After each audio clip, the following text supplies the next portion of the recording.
শ্রীমদ্ ভগবদ্গীতা যথাযথ চতুর্দশ অধ্যায় গুণত্রয় বিভাগযোগ শ্লোক নাম্বার 22 থেকে 25। শ্লোক নাম্বার 22। শ্রী ভগবানুবাচ প্রকাশম চ প্রবৃত্তিম চ মোহমেব চ পাণ্ডব ন দেষ্টি সম্প্রবৃত্যানি ন নিবৃত্যানি কাঙ্ক্ষতি।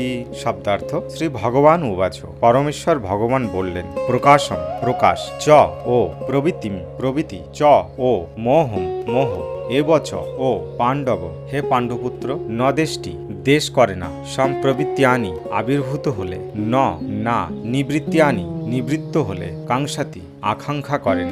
শ্লোক নাম্বার 23। উদাসীন বদাসীন গুণৈর্জন বিচালতে গুণাবতস্ত ইত্যব্যম ইয়বতিষ্ঠতি নেঙ্গতে। উদাসীনবৎ উদাসীনের মতো, আসীন অবস্থিত, গুণই গুণ সময়ের দ্বারা, ইয় যিনি, ন না বিচালাতে বিচলিত হন, গুণা গুণসমূহ বর্তন্তে স্বীয় কার্যে প্রবৃত্ত হন, ইতি ইতি এবং এভাবেই জেনে, ইয় যিনি, অবতিষ্ঠতি অবস্থান করেন, ন না ইঙ্গতে চঞ্চল হন। শ্লোক নাম্বার 24।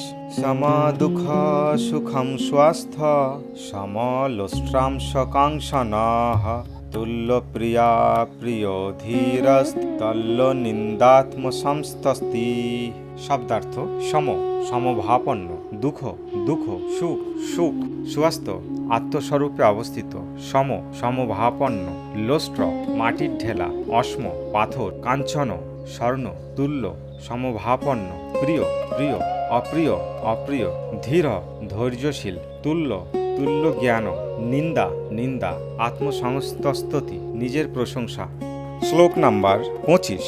মান অপমান য়স্তল্য স্তল্য মিত্রারিপক্ষয়োঃ সর্বারম্ভা পরিত্যাগী গুণাতিশ উচ্যতে। শব্দার্থ মান সম্মান, অপমানয় অসম্মান, তুল্য সমভাপন্ন, তুল্য সমজ্ঞান সম্পূর্ণ, মিত্র বন্ধু, অরি শত্রু, পক্ষয় দলে, সর্ব সমস্ত, আরম্ভ প্রচেষ্টা, পরিত্যাগী পরিত্যাগী, গুণাতীত জড়া প্রকৃতির, গুণের অতীত, স তিনি, উচ্চতে কথিত হন। অনুবাদ।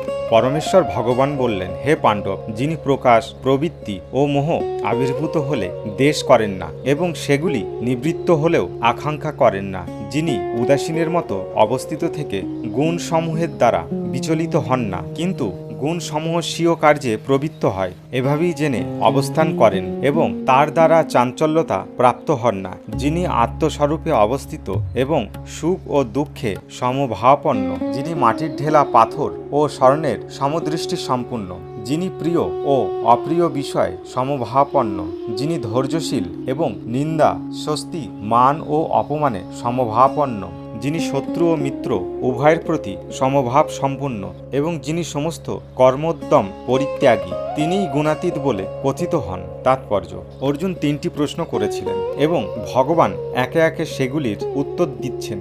এই শ্লোকগুলিতে শ্রীকৃষ্ণ প্রথমে বলেছেন যে যে ব্যক্তি গুণাতীত স্তরে অধিষ্ঠিত হয়েছেন তিনি কারো প্রতি দেশযুক্ত নন এবং তিনি কোনো কিছুর আকাঙ্ক্ষা করেন না। জীব যখন জড়দেহে আবদ্ধ হয়ে এই জড়জগতে অবস্থান করে তখন বুঝতে হবে যে সেই জড়া প্রকৃতির 3টি গুণের কোনো একটির নিয়ন্ত্রণাধীন। সে যখন দেহের বন্ধন থেকে মুক্ত হয় তখন সে জড়া প্রকৃতির গুণের প্রভাব থেকেও মুক্ত হয়, কিন্তু যতক্ষণ পর্যন্ত না সে দেহের বন্ধন থেকে মুক্ত হতে পারছে ততক্ষণ তাকে গুণের প্রভাবের প্রতি উদাসীন থাকতে হবে। ভক্তিযোগে ভগবানের সেবায় তাকে নিযুক্ত হতে হবে, যাতে জড়দেহের পরিপ্রেক্ষিতে তার পরিচয়ের কথা সে আপনা থেকেই ভুলে যেতে পারে। কেউ যখন তার জড়দেহের চেতনায় যুক্ত থাকে তখন সে কেবল তার ইন্দ্রিয় তর্পণের জন্য কর্ম করে, কিন্তু সেই চেতনা যখন শ্রীকৃষ্ণে অর্পিত হয় তখন ইন্দ্রিয় তর্পণ আপনা থেকেই বন্ধ হয়ে যায়। এই জড়দেহের কোনো প্রয়োজন নেই এবং এই জড়দেহের আদেশ পালন করাও কোনো প্রয়োজনীয়তা নেই। দেহে অবস্থিত প্রকৃতির গুণগুলি কর্ম করে যাবে, কিন্তু চিন্ময় সত্তারূপে আত্মা এই সমস্ত কার্যকলাপ থেকে পৃথক। তিনি পৃথক হন কিভাবে? তিনি জড়দেহটিকে ভোগ করবার আকাঙ্ক্ষা করেন না অথবা এই দেহের বন্ধন থেকে মুক্ত হওয়ার আকাঙ্ক্ষা করেন না। এভাবেই গুণাতীত স্তরে অধিষ্ঠিত হয়ে ভগবত ভক্ত আপনা থেকেই মুক্ত হন। জড়া প্রকৃতির গুণের প্রভাব থেকে মুক্ত হওয়ার জন্য তাকে কোনো রকম চেষ্টা করতে হয় না। পরবর্তী প্রশ্নটি হচ্ছে গুণাতীত স্তরে অধিষ্ঠিত ব্যক্তির আচরণ সম্বন্ধে। জড়জগতের বন্ধনে আবদ্ধ মানুষ দেহ সম্বন্ধীয় তথাকথিত সম্মান ও অসম্মানের দ্বারা প্রভাবিত, কিন্তু গুণাতীত স্তরে অধিষ্ঠিত ব্যক্তি এই ধরনের মিথ্যা সম্মান ও অসম্মানের দ্বারা প্রভাবিত হন না। কৃষ্ণ ভাবনায় ভাবিত হয়ে তিনি তার কর্ম করে যান এবং মানুষ তাকে সম্মান প্রদর্শন করলো না অসম্মান করলো তার প্রতি তিনি ভ্রুক্ষেপ করেন না। কৃষ্ণ ভাবনা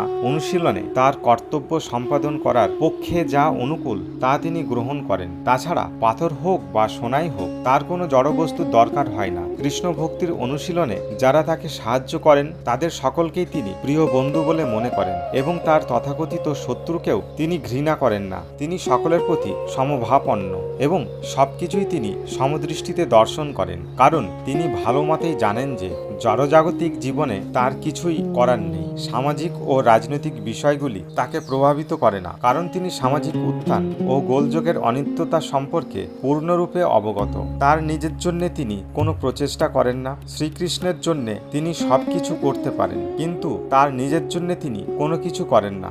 এই রকম আচরণের দ্বারাই প্রকৃতপক্ষে গুণাতীত স্তরে অধিষ্ঠিত হতে পারা যায়।